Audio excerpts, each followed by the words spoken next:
도심교통의 요충지엔 종종 이런 이름이 붙습니다. 사거리에서 조금 더 업그레이드한 오거리. 여기도 그렇죠. 지상에는 공덕 오거리, 지하에는 사중 환승 공덕역. 이번에 내리실 역은 공덕역입니다. 공덕역 자이른에 원래는 이렇게 주차장으로 쓰이던 자리인데 깔끔하게 정리해서 개발하는 겁니다. 오늘 과거와 현재의 그림을 섞어서 보여드릴게요. 언젠간 제대로 소개해드릴 일이 생길 것만 같았어요. 그래서 미리 준비하고 있었습니다. 참고로 이 동네는 이제 드론을 못 날리는 곳도 많아요. 위치부터 확인하죠. 일단 공덕의 특징이 뭐냐면 주변 업무지역이 가까우면서 그 스스로 업무지역이기도 하고요. 교통과 편의시설 기능이 강력하다는 겁니다. 우선 단지명처럼 공덕역이 코앞입니다. 요즘 아파트 단지명 휘황찬란해서 난리라지만 웬만큼 가깝지 않고서는 역자 안 붙이거든요. 여기에는 5, 6호선 경의중앙 그리고 공항철도가 섭니다. 여의도 광화문시청 금방 가겠죠. 그래서 한경기차들이 많이 삽니다. 자, 공철 타면은 서울역 바로 가기 때문에 출장 잦은 분들한테 편리하겠죠. 김포공항, 인천공항도 리무진 아니라 집 앞에서 공철 타면 되고요. 제가 조금 전에 말씀드렸지만 공덕 그 자체로도 업무지역이라 했잖아요. 여기 효성, S5를 비롯해서 마포역까지 가는 길에 크고 작은 사무실이 많습니다. 비즈니스 호텔도 여럿이고요.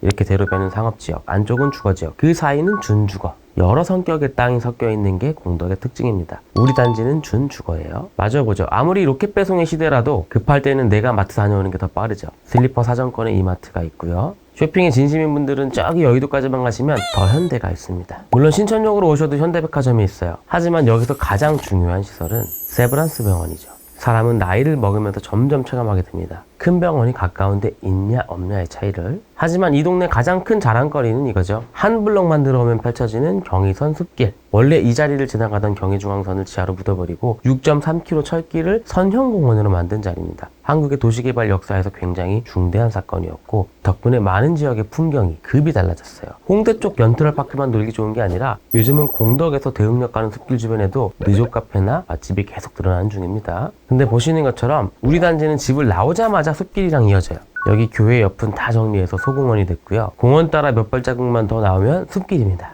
사실 조금만 더 가도 효창공원이 크게 있긴 합니다. 다만 경의선 숲길 같은 선형공원의 장점은 공원과 닿아 있는 콘텐츠가 많고 그래서 걷는 동안 계속 달라지는 주변 풍경을 느끼기 좋다는 거죠. 다시 지도를 펼쳐서 볼게요. 공덕역 일대는 이렇게 4분면으로 나눌 수 있는데 평지에 취격도 좋고 자녀 교육에 대한 고민도 줄 수 있는 곳이 우리 단지가 있는 쪽. 이라는 게 현지 휴민트의 첩보입니다. 마포에서 가장 인기 있는 학교가 여기 염리초인데 마포자의 1차가 그래서 인기가 많거든요. 우리도 염리초 보냅니다. 그리고 마포가 자랑하는 대흥역 학원가도 바로 앞입니다. 여기도 이제 점점 막혀서 지나다니기 힘들어요. 참고로 단지 옆에 재화스퀘어라고 있는데 여기는 역세권 활성화 사업으로 다시 지을 거예요. 업무, 문화시설이 복합된 건물로요. 물론 우리가 더 멋지게 지을 겁니다. 전체 200가구 살짝 안 되는 주상복합단지입니다. 면적대는 저 같은 1인 가구나 신혼부부한테 딱 맞는 사이즈입니다. 주택형이 많이 나눠져 있어서 경쟁이 분산될 수 있다는 게 다행이에요. 48제곱미터를 보면 이 면적대에서도 주방을 안쪽으로 쑥 넣어서 지저분한 게 거실에서 보이지 않게 했습니다. 방마다 드레스룸도 있고요. 52A는 판상형 마통풍 구조인데 안방 드레스룸도 창문이 있어요. 주상복합에선 이런 구조 힘든데. 그리고 작은 방에서 이어지는 발코니도 특징입니다. 참고로 52B는 고층 위주입니다. 자, 52C는 방금 전이랑 비슷한 구조에서 발코니가 안방부터 작은 방까지 쭉 이어지는 설계예요.